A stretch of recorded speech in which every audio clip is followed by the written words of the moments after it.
For more than 2.5 centuries, Japan's Edo period was the age of shoguns and samurai, a nation famously cut off from the rest of the world. But under that surface was a bustling, incredibly innovative society. And what if I told you that this pre-industrial world holds a powerful and honestly, a surprisingly modern lesson in how to build a sustainable future?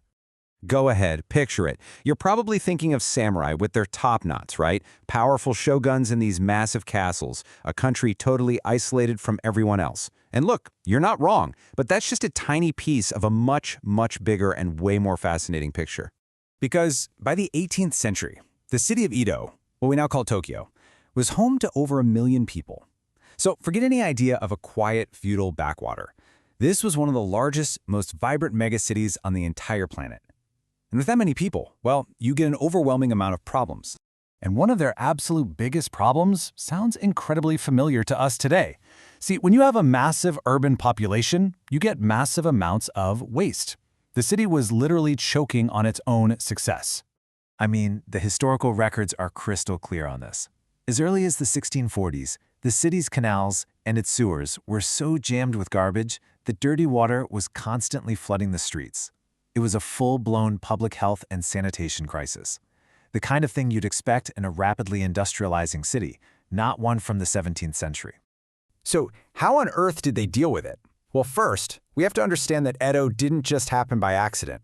Oh no, it was an engineering marvel. A massive new town built from the ground up, designed to support a huge population and project the shogun's power. You see, Edo wasn't just built on the land. In a lot of places, it was built by literally creating it. The government undertook these enormous civil engineering projects, filling in entire bays just to make more space for the city to grow. The whole thing was designed like a complex machine, with the shogun's castle right at its heart. But any machine produces outputs, right? And in a city, that main output is trash. So faced with this crisis, the people of Edo didn't just find a new place to dump their garbage, they invented something far more brilliant, a system that turned waste into a valuable resource. Which really begs the question, what did they do with all that trash, all that sewage, all that waste coming from 1 million people? The answer, well, it's the key to understanding the entire Edo ecosystem. Okay, so while some waste did end up in official landfills, that was the absolute last resort. The real genius was how everything else was kept in constant circulation. You had specialist artisans who repaired and resold everything from old barrels to broken pottery. Ash from cooking stoves, collected and sold. Worn-out clothes, they were patched, then repurposed into rags, and eventually even burned for their ash. In this society, the whole idea of disposable it didn't exist. And this brings us to the most crucial, and maybe for us the most surprising part of the system. Shimo-go, or night soil. Yep, that's a polite term for human waste. Every single day, collectors would go door to door in Edo, gathering the contents of the city's latrines. They'd then sell it to farmers in the surrounding countryside who saw it as a high-quality, premium-grade fertilizer for their crops. And this right here, this visualizes the brilliance of the entire system. It's so simple yet so effective. Look, the countryside sends food materials into the city. The city, in turn, sends its outputs, the ash, the scraps, and especially that nutrient-rich night soil, right back to the farms as vital fertilizer. It is a nearly perfect closed loop, a true circular economy where there is no such thing as waste, only resources. This is how a megacity could thrive without completely destroying the land around it. Now, a system this sophisticated doesn't just pop up out of nowhere. It needs a powerful engine to drive it. And in Edo, that engine wasn't the shogun or the samurai. It was the common people. We always picture the warrior class at the very top of the pyramid. But the real economic power during the late Edo period, it had shifted to the merchants, the artisans, and the farmers. Historians actually call it the Age of the Masses because it was the common people who were creating the wealth and really driving this complex system forward. And that economic engine was firing on all cylinders. On one hand, you had these local industries like this weaving workshop just cranking out goods. And on the other hand, in the city, you had a new class of consumers who were eager to buy them. The demand for stuff like lamp oil, for instance, was so huge, the government had to create special systems just to keep Edo's nights lit up. It was this vibrant, two-way economy of producers and consumers.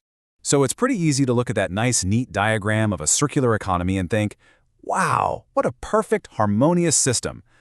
But it wasn't.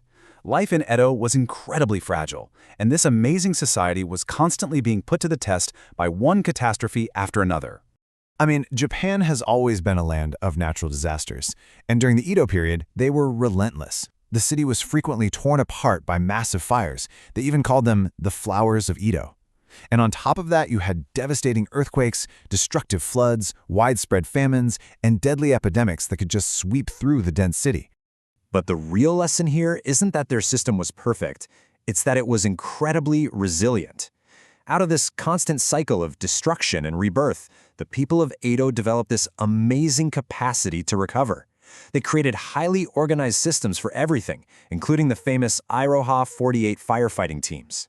Their true strength wasn't in avoiding disaster, but in their incredible ability to bounce back every single time. So, after this whole journey through a 260-year-old sustainable society, what's the big takeaway for us today? What is the lesson from this incredible past? It all really comes down to this. Edo's long-lasting stability wasn't built on grand military conquests or some revolutionary new technology. The foundation was something much simpler, yet way more powerful. The painstaking hard work of ordinary people, combined with a society-wide commitment to using and reusing every single resource they had. And that leaves us with this really powerful idea. The people of Edo built a sustainable society that thrived for 260 years, not by finding new resources, but by recognizing the incredible value in what they already had. In an age where we are so often defined by what we throw away, perhaps the most important lesson from the past is realizing that there is no such thing as a way.